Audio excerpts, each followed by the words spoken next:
but life and death are predestined. Wealth and fortune are decreed by the heavens. The Book of the Netherworld is a sacred object of the heavenly Tao.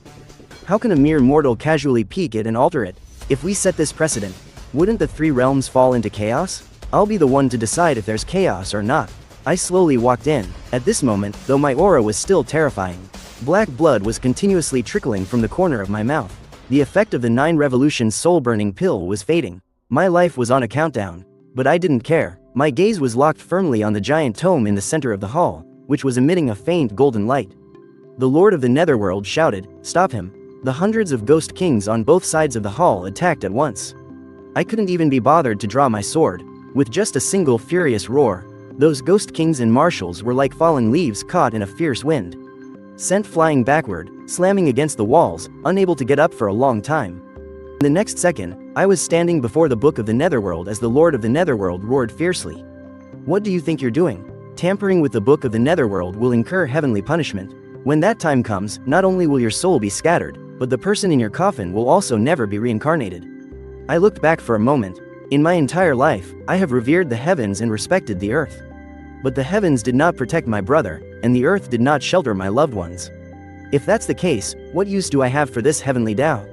With that, my palm slammed heavily onto the Book of the Netherworld. The Book of the Netherworld let out a resistant hum, and a great golden light erupted, trying to push my hand away, but I directly burned the essence blood at my fingertips. Using my blood as a medium, I forcefully suppressed the book's spirit.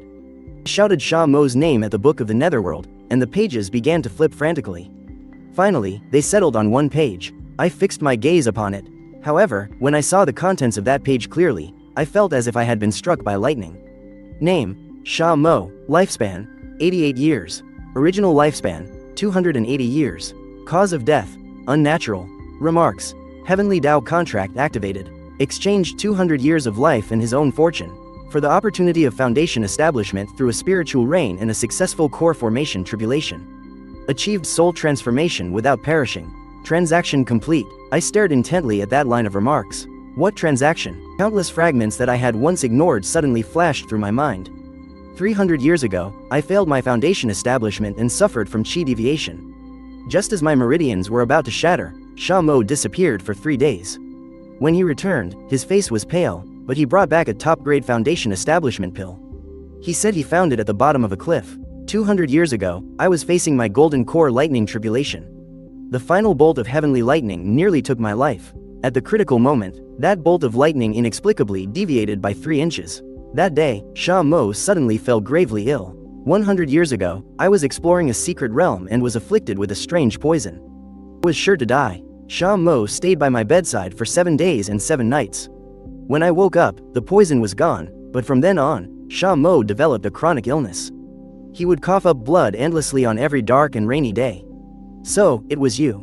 You are the biggest fool in the entire world. Who asked you to make that trade for me? Who asked you to act on your own? I'm a genius. Did I need a good-for-nothing like you to trade your life for mine?" I roared. My voice was so anguished that it moved all the ghosts and gods in the hall.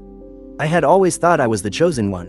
My path was smooth, and opportunities were endless. It turns out there was no chosen one.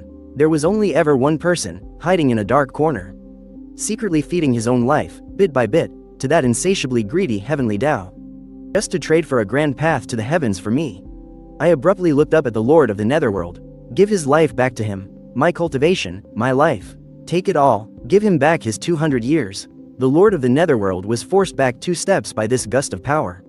He shook his head helplessly. Once a transaction is made and recorded by the heavenly Tao, it cannot be changed. This is the rule. I snatched the giant soul-returning brush from the table beside me. If you won't give it back, then I'll change it myself. The moment I picked up the brush, the sky outside the hall of the Netherworld suddenly cracked open. A purplish black lightning began to brew within the clouds. That was no ordinary lightning tribulation.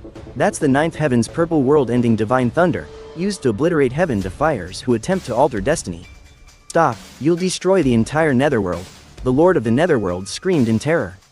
I paid him no mind. My left hand pressed firmly on the Book of the Netherworld. My right hand gripped the soul-returning brush, its trembling tip pointing at Sha Mo. The line of words beneath his name, all I had to do was cross it out. All I had to do was write in a new lifespan, but the brush felt impossibly heavy. With every inch I moved it, a bone in my body would shatter. It was the law of the heavenly Tao trying to stop me. Move, damn it. Blood erupted from every pore as I burned the last of my divine soul. A thick, black stroke of ink viciously crossed out the words, "Transaction complete." Then, with a trembling hand, I scrawled in the lifespan column, shakily yet with unwavering resolve, I wrote the words, "Eternal life, same as the heavens. If 200 years isn't enough to repay my debt to you, then I will grant you eternal life." As the final stroke fell, the purple world-ending divine thunder finally descended. The bolt pierced through the